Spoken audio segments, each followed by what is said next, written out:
давлати нигоҳ накарда, имрӯзҳо ҳомиёни ватан онро мисли гавҳараки чашм муҳофизат мекунанд ва намегузоранд ки тамомияти арзии тоҷикистони соҳиби истиқлол, сулҳу суботи комили он аз ҷониби унсурҳои ҷиноятпеша халалдор гардад. шаби 12 сентябри соли 2023 аз тарафи марзбонони дидбонгоҳи сарҳадии сеюми сарикули қисми низомии 0307 қушунҳои сарҳадӣ Кумитаи давлатии амнияти миллии ҷумҳурии Тоҷикистон дар минтақаи назди сарҳадии мавзеи поёни 18-гардишаи деҳаи ваҳдати ҷамоати деҳоти Хутани ноҳияи Фархори вилояти Хатлон гурӯҳи калони қочоқбарони афғон мушоҳида гардид. Аъзоёни гурӯҳи трансмиллӣ ки 13 нафар буданд бо роҳбарии Исмоил валади Иброҳим бо лақабҳои Исмоили Сафед ва Шоҳин, сокини улусволии Янги Қалаи вилояти Тахори ҷумҳурии Исломии Афғонистон, хати сарҳади давлатии Афғонистонро дар минтақаи зикр гардида ғайриқонунӣ убур намуда, маводи мухаддирро дар ҳаҷми махсусан калон ба ҳудуди Тоҷикистон интиқол доданд. Маълум карда шуд ки дар ин гурӯҳи ҷиноятӣ қочоқбарони дигари афғон Мулло Халил валади ҳоҷи Бобоқул, сокини қарияи Сучони улусволии Ҳоҷа Баҳоваддин, Нозикмир валади Амониддин,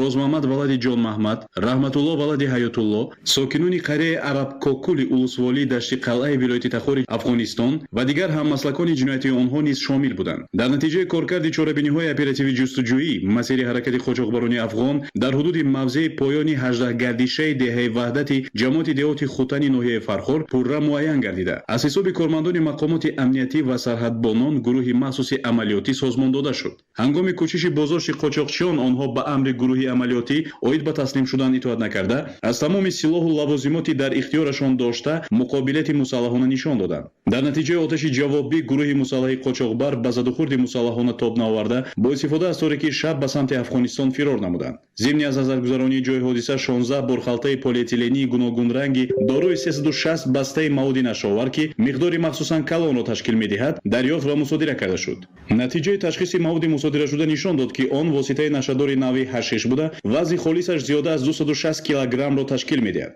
оид ба далели мазкур аз тарафи шуъбаи тафтишоти гурӯҳи фаврии раёсати Кумитаи давлатии амнияти миллии ҷумҳурии Тоҷикистон дар вилояти Хатлон бо дастасии моддаҳои 195 қисми 2 банди Б, 200 қисми 4 банди Д, 289 қисми С, 335 қисми 2 кодекси ҷиноятии ҷумҳурии Тоҷикистон парвандаи ҷиноятӣ оғоз гардида тафтишоти пешакӣ идома дорад. бояд зикр намуд ки ин миқдор маводи нашоваре аз қочоқбарони афғон мусодира шуда метавонид зиёда аз 2 миллиону 600 ҳазор сокини сайёраро мубталои нашамандӣ гардонида, онҳоро ба бадбахтии якумра дучор намояд. аз ин рӯ ҳар як сокини ҷомеаро зарур аст ки дар роҳи пешгирии ҷинояту ҷинояткорӣ ва ҳифзи марзу буми кишвар саҳмгузор бошанд, зеро ҳифзи ватан вазифаи муқаддаси ҳар як шаҳрванди ҷумҳурии Тоҷикистон мебошад.